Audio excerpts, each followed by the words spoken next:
오늘 설교 제목은 그리스도의 부활입니다.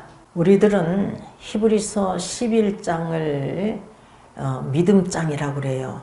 그리고 고린도전서 12장은 은사장, 그리고 고린도전서 13장은 사랑장, 고린도전서 15장은 부활장이라고 부르고 있습니다. 예수 그리스도께서 십자가에 못 박혀 죽으시고 다시 살아나신 이 부활 사건은 복음의 핵심이에요.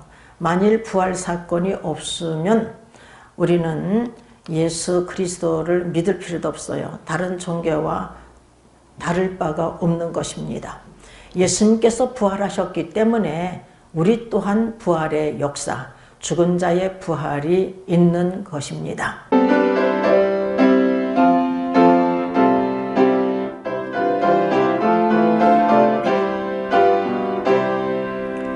예수 부활했으니 할렐루야.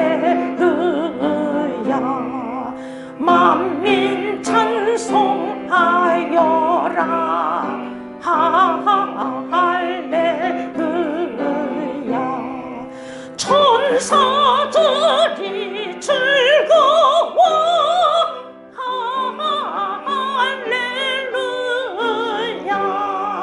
기쁜 찬송 부르네.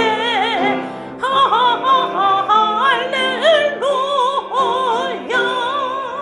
길과 진리 되신 주. 할렐루야. 우리 부활하겠네. 할렐루야. 부활 생명 되시니. 할렐루야.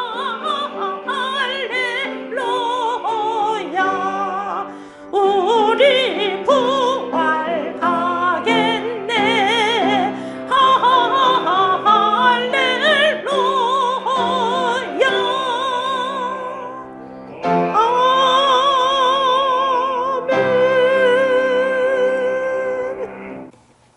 예수님이 부활하셨기 때문에 우리가 또한 죽은 자의 부활이 있는 것입니다.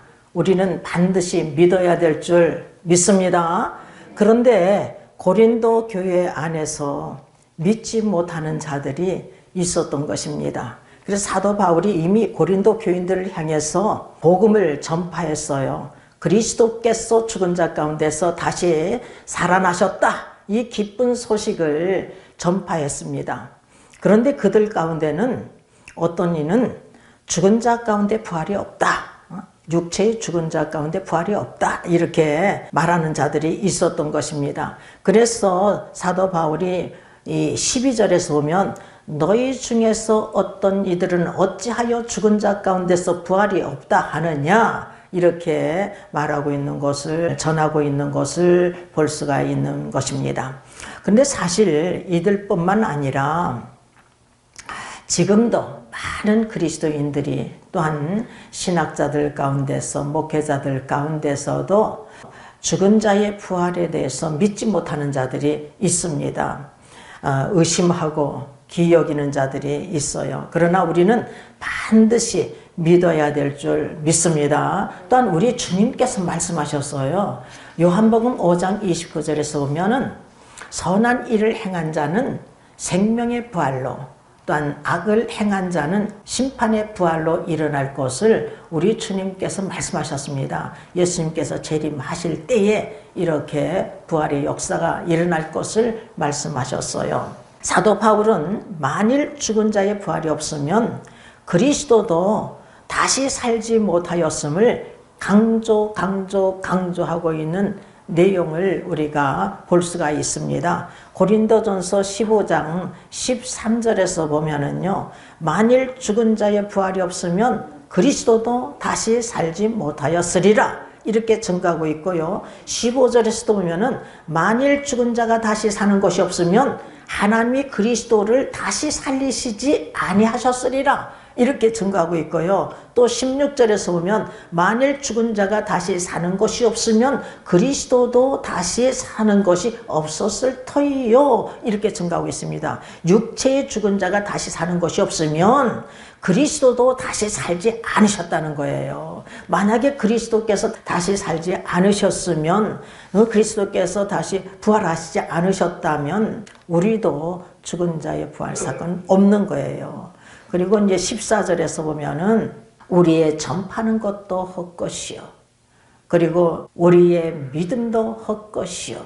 그리고 15절에서 우리가 하나님의 거짓 증인으로 발견될 것이요.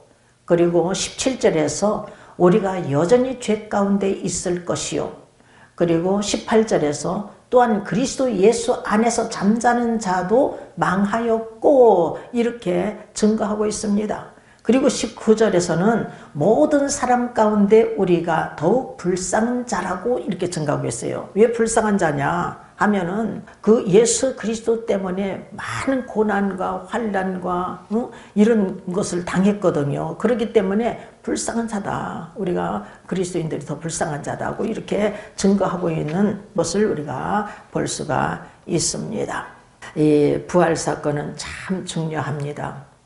예수님께서 부활하셨기 때문에 우리가 육체의 부활 사건이 있음을 우리는 믿어야 돼요. 왜냐? 하나님께서 우주 만물을 말씀으로 창조하셨는데 못할 것이 뭐가 있겠어요. 그러니까 말씀이 그렇다면 우리는 믿어야 될 줄 믿습니다. 그래서 사도 바울은 그리스도의 부활을 분명한 역사적인 사실인 것을 증거하고 있습니다. 첫째, 예수 그리스도의 죽으심과 부활은 성경대로 이루어진 사실임을 증거하였습니다. 본문 3절 4절을 보니까 내가 받은 것을 먼저 너에게 전하였노니 이는 성경대로 그리스도께서 우리의 죄를 위하여 죽으시고 장사 지낸 바 되었다가 성경대로 사흘 만에 다시 살아나사 이렇게 증거하고 있습니다. 어떤 학자들의 주장은 예수님께서 잠깐 기절했다가 살아나셨다, 살아났다 이렇게 주장하는 사람들이 있어요. 그러나 바울은 분명하게 성경대로 예수 그리스도께서 십자가에 못 박혀 죽으시고 또한 3일 만에 부활하셨음을 이렇게 증거하고 있습니다.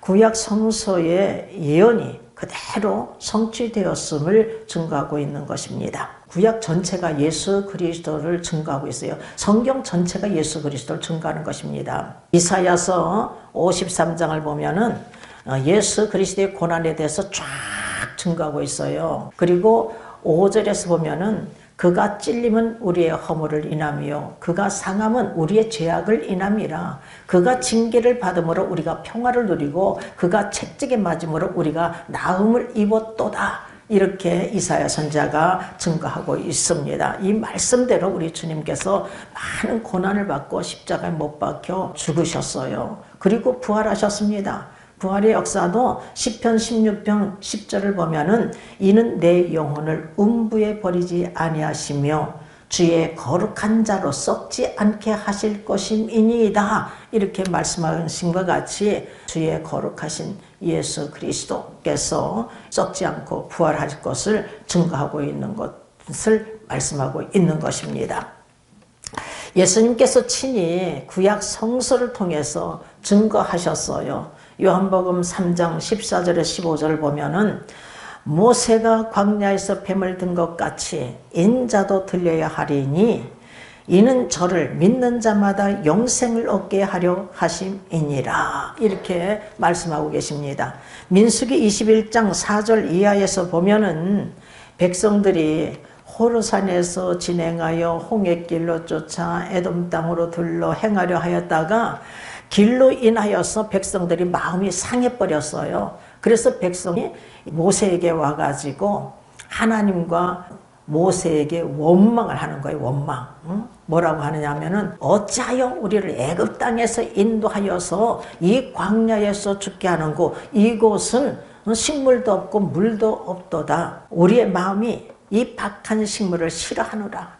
이렇게 증거하고 있어요. 이 박한 식물이 뭐냐면은 만나예요. 하늘에서 만나를 하나님께서 내려주니까 그 광야에서 살고 있는 것이죠. 만나가 없으면 죽잖아요. 그런데 만나가 이제 싫어졌대. 그럼 누가 듣고 있느냐 하면은 하나님께서 들으신 거예요. 하나님께서 들으시고 이 불뱀들을, 하나님께서 광야의 불뱀들을 다 막아주셨는데 불뱀들을 확 풀어가지고서는 백성들을 물게 해가지고 수많은 사람들이 죽게 했어요. 그래서 이제 백성들이 다시 모세에게 와가지고 하나님과 당신에게 우리가 원망함으로 죄를 범하였나이다. 이 불뱀들을 떠나게 기도해 주세요. 그러니까 이 모세가 하나님 앞에 기도하였더니 하나님께서 응답을 주셨어요. 불뱀을 장대 위에 달라 바라보는 자는 살리라 하셨어요. 누구 말씀이죠? 하나님 말씀이에요. 하나님 말씀을 믿고 바라보는 자는 사는 역사가 일어났던 것입니다.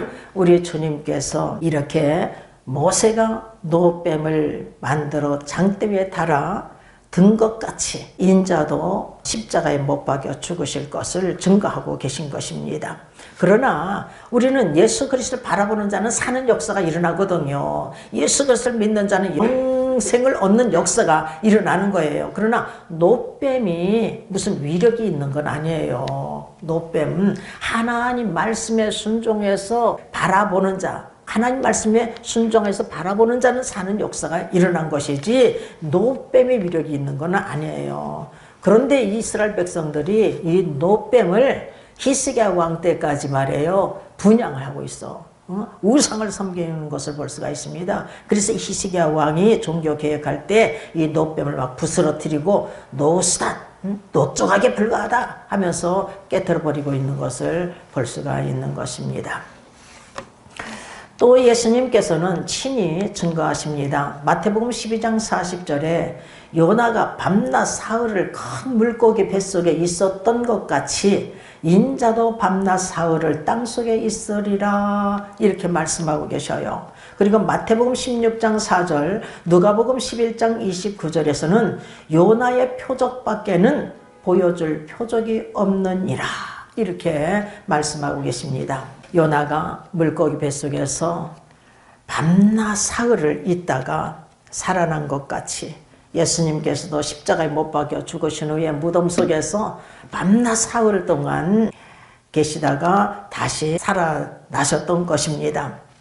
그래서 성경대로 죽으시고 성경대로 다시 살아나신 것은 그리스도의 부활 사건이 역사적인 사건임을 증거하고 있는 것입니다. 두 번째는 그리스도께서 다시 살아나셨음을 많은 사람들에게 보이셨습니다.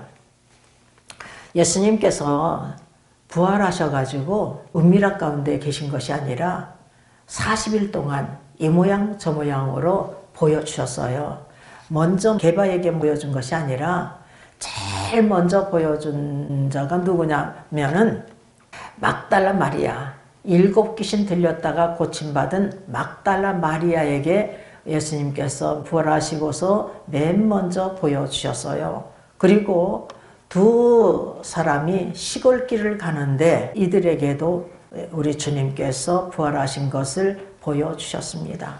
그리고 이제 5절 8절을 다 같이 읽어보겠습니다. 5절에서 8절 게바에게 보이시고 후에 12 제자에게와 그 후에 500여 형제에게 일시에 보이셨나니 그 중에 지금까지 태반이나 사락 있고 어떤 이는 잠들었으며 그 후에 야고보에게 보이셨으며 그 후에 모든 사도에게와 맨 나중에 만삭되지 못하여 난 자 같은 내게도 보이셨느니라 이렇게 증가하고 있는 것입니다.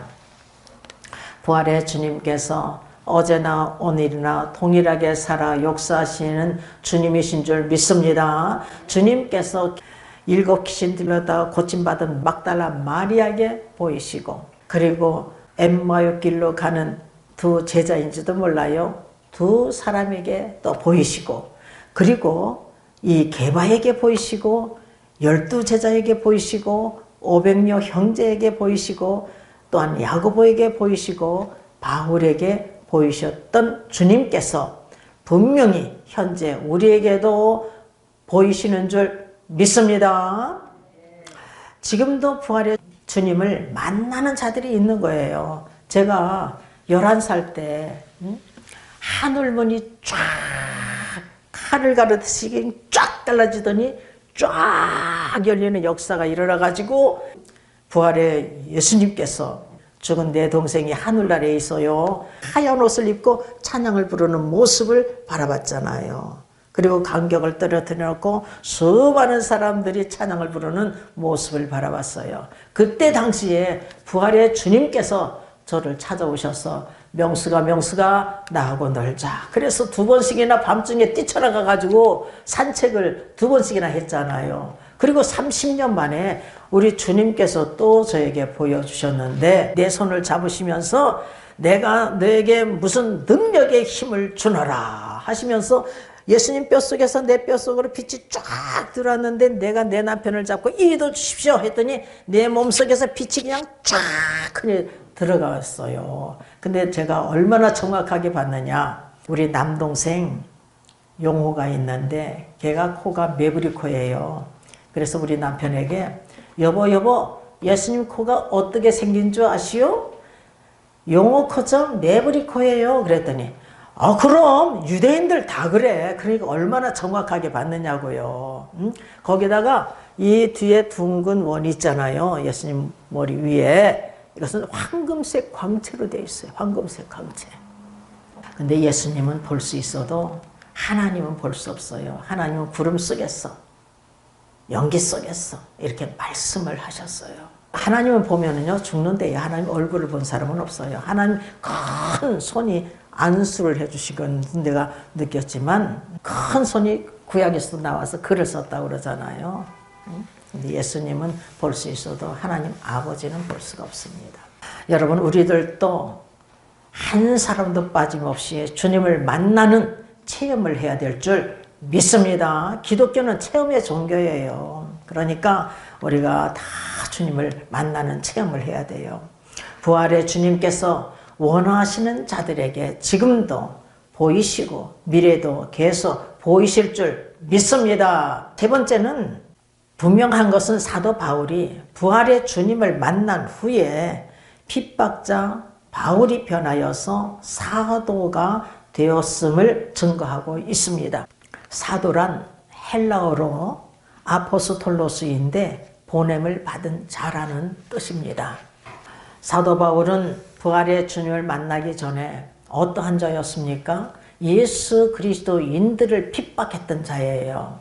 사도행전 7장에서 보면은 스데반을 돌로 쳐 죽일 때도 주동자가 사울이란 청년, 바울이란 청년입니다. 사도행전 8장에서 예루살렘에 큰 핍박이 일어났어요.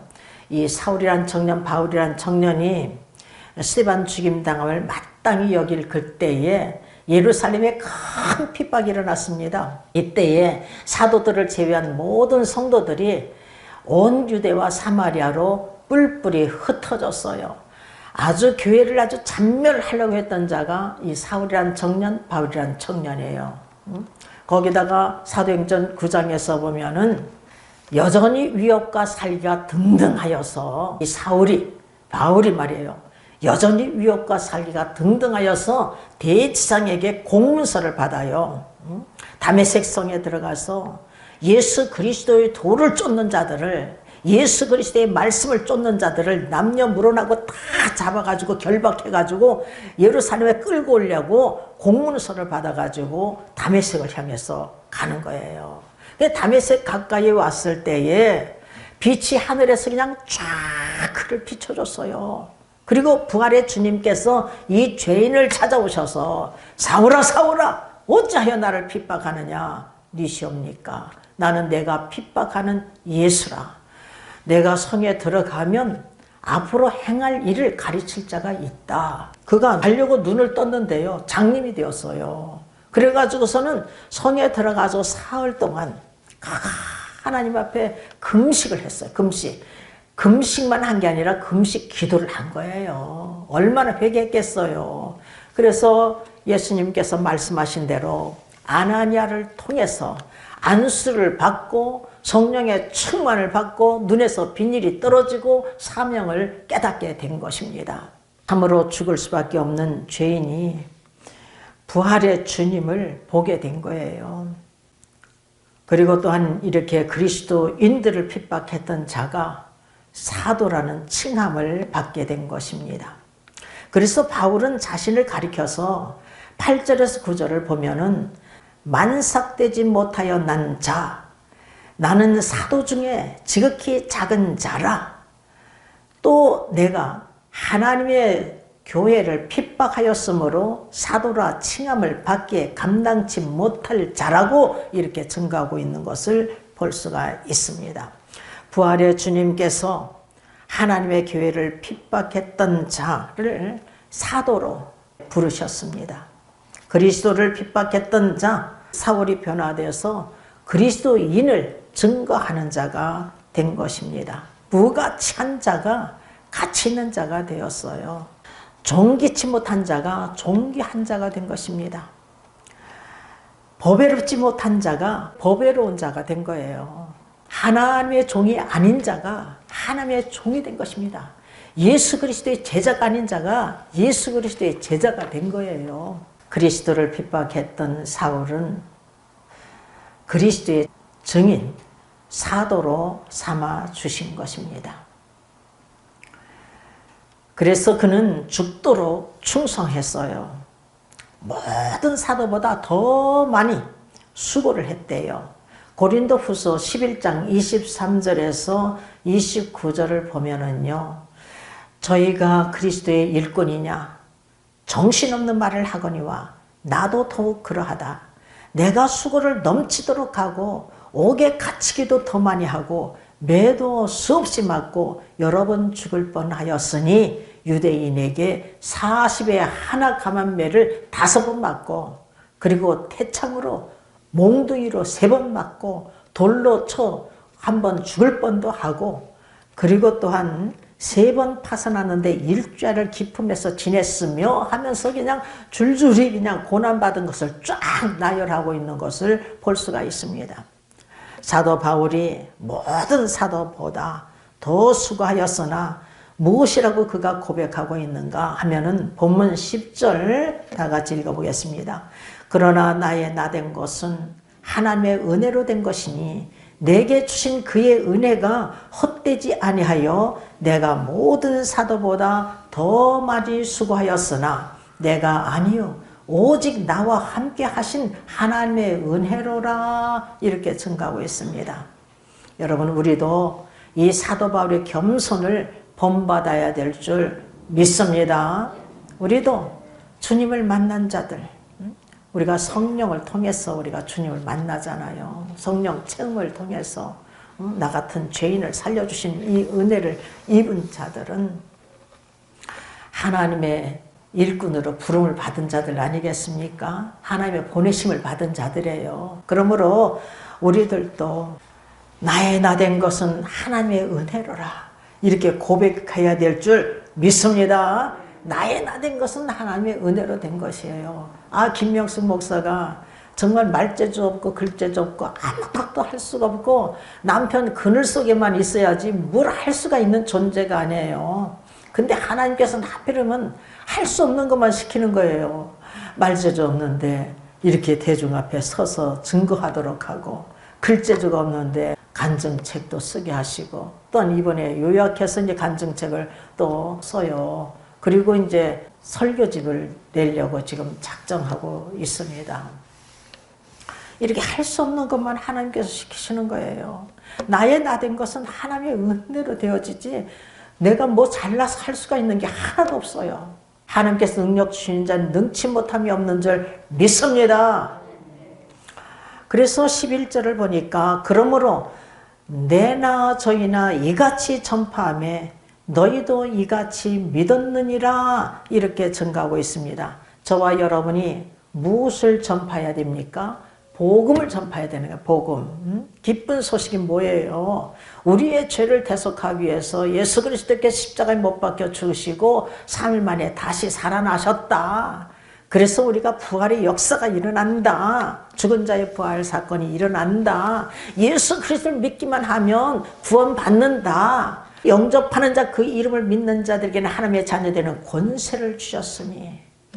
요한복음 1장 12절 말씀 아니겠습니까? 또한 요한복음 3장 16절에 하나님이 세상을 이처럼 사랑하사 독생자를 주셨으니 이는 저를 믿는 자마다 멸망지 않고 영생을 얻게 하려 하심이니라. 예수님께서 또한 요한복음 14장 6절에 내가 곧 길이요 진리요 생명이니 나로 말미암지 않고서는 아버지께로 올 자가 없느니라.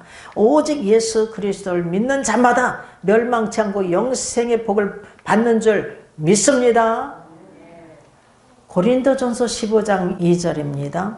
너희가 만일 나의 전한 그 말을 굳게 지키고 헛되이 믿지 아니하였으면 이로 말미암아 구원을 얻으리라 말씀하고 있어요. 바울이 전하는 그 하나님 말씀을 굳게 지키고 김명숙 목사가 전하는 하나님 말씀을 굳게 지키고 헛되이 믿지 아니하면 이로 말미암아 구원을 얻으리라 이렇게 말씀하고 있다는 사실을 우리가 명심해야 돼요. 거기다가 마가복음 16장 15절에서 16절을 보면은요, 너희는 온 천하에 다니며 만민에게 복음을 전파하라. 믿고 세례를 받는 자는 구원을 얻을 것이요 믿지 아니한 자는 정죄를 받으리라 라고 말씀하고 있어요. 우리가 성령을 받고 권능을 받아 그리스도의 증인된 사명을 감당할 줄 믿습니다. 사도행전 1장 8절에 오직 성령이 너에게 임하시면 너희가 권능을 받고 예루살렘과 온 유대와 사마리아 땅끝까지 이르러 내 증인이 되리라 이렇게 말씀하고 계십니다.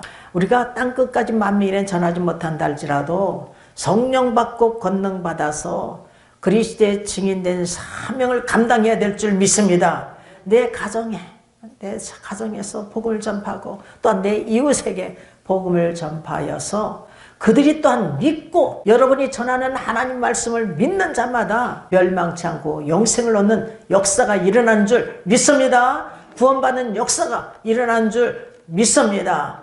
우리가 죽는 날까지, 죽는 순간까지, 또한 예수님께서 재림하시는 날까지 이 복음 전파 사명 잘 감당하시기를 주님의 이름으로 축원합니다.